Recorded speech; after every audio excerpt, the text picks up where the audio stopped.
खर्चा कर रहे हैं इलाज में, इससे बेटी का ब्याह कर लेते हैं या बेटवा को कहीं बिजनेस में सेट कर देते हैं। एक आम व्यक्ति की ये मानसिकता है। यानी आज जो प्राइवेटाइजेशन का जो मनमानी हो रहा है शिक्षा और स्वास्थ्य के क्षेत्र में, अगर इसको नियंत्रण में नहीं लाया जाएगा पत्रकार महोदय, तो आप सबों के बीच में कहना चाहूँगा, आज से 20 साल बाद आप देखिएगा कि एक गरीब आदमी दरिद्र हो जाएगा। एक गरीब आदमी उस समय दरिद्र हो जाएगा अगर आज शिक्षा और स्वास्थ्य में जो प्राइवेट की मनमानी है, अगर इस पर अंकुश नहीं लगता है, इस पर अगर नियंत्रण नहीं लगता है, तो 20, 10, 15 सालों में ये सच्चाई हमसे और आपसे नहीं छुपेगी। इसलिए आज स्वास्थ्य का बजट है, राज्य की जनता इसे देख रही है, लेकिन मेरा आज ही स्वास्थ्य मंत्री, माफ कीजिएगा, वित्त मंत्री एक प्राइवेट अस्पताल में अपना इलाज, अपनी स्वास्थ्य सेवा का लाभ ले रहे हैं, तो कहीं ना कहीं इस बजट पर, सरकार की कार्यशैली पर एक क्वेश्चन मार्क खड़ा होता है। सवाल ये है विधायक जी कि आप स्वास्थ्य व्यवस्थाओं को लेकर कह रहे थे, राज्य सरकार तो स्वास्थ्य बीमा बांट रही है, 15-15 लाख रुपए का जो है ढिंढोरा पीट रही है। देखिए मैंने वही कहा ना कि वो हाथी के दांत खाने के अलग होते हैं, दिखाने के अलग होते हैं। अभी देखिए बोकारो जिला में चले जाइए, 5 महीने से वेतन नहीं मिला है। अरे भाई, आपको वोट चाहिए, आप सरकार बनाएंगे सरकारी, और आप सारी सिस्टम को आउटसोर्स के माध्यम से कर दिए। अरे कम से कम शिक्षा और स्वास्थ्य को तो बख्श दीजिए, वहाँ तो आउटसोर्स को छोड़ दीजिए, आप सारी चीज़ों को आउटसोर्स के हवाले डाल दिए। आउटसोर्स में क्या होता है, सबसे पहला बात तो आप सर्च कर लीजिएगा, एक भी कंपनी इस राज्य की आउटसोर्सिंग जो एजेंसी है इस राज्य की नहीं है। वो सबसे पहले जिनकी नियुक्ति करती है उनसे मोटा पैसा वसूलती है, और 3, 4 साल, 5 साल उनके सेवा लेने का कार्य होता है, और फिर अचानक उन्हें बैठा दिया जाता है, नई एजेंसी वहाँ डिप्यूट होती है। तो आउटसोर्स के माध्यम से इस राज्य में गंदा खेल हो रहा है, उस पर भी सरकार को संज्ञान में लेते हुए कम से कम उस खेल पर तो सब प्रकाश डालिए ना।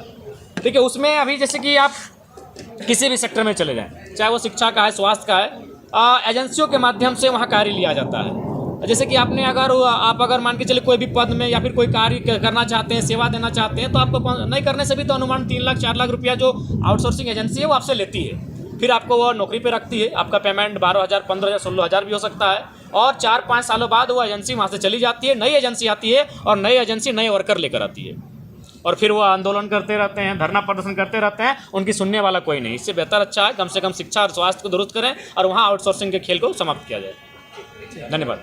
सदन के अंदर आपके सवालों का जवाब देते नजर आते हैं ना सदन के बाहर? देखिए, जबकि आज तो सवाल मेरा बहुत ही सरल था, मैंने बस इतना ही कहा कि जो आपका जो समर्थन मूल्य है किसानों के लिए, उस समर्थन मूल्य में सुनने में आया है कि आप किस्तों में उनको पैसा देते हैं, और साथ ही साथ पैसा देने में विलम्ब भी होता है। तो जो विलम्ब होता है, क्या उसका ब्याज सहित आप देंगे या फिर एक किस्त में आप देंगे? तो मंत्री महोदय सरलतापूर्वक, मेरा एकदम सीधा सवाल था, लेकिन वो जवाब ना देकर माननीय मुख्यमंत्री को खड़ा होना पड़ता है उस सवाल का उत्तर देने के लिए। तो क्या परिस्थितियां हैं, स्थितियां क्या हैं, ये आपसे छुपा नहीं है। और एक सवाल इसमें था आपका गृह विभाग का वैकेंसी को लेकर था।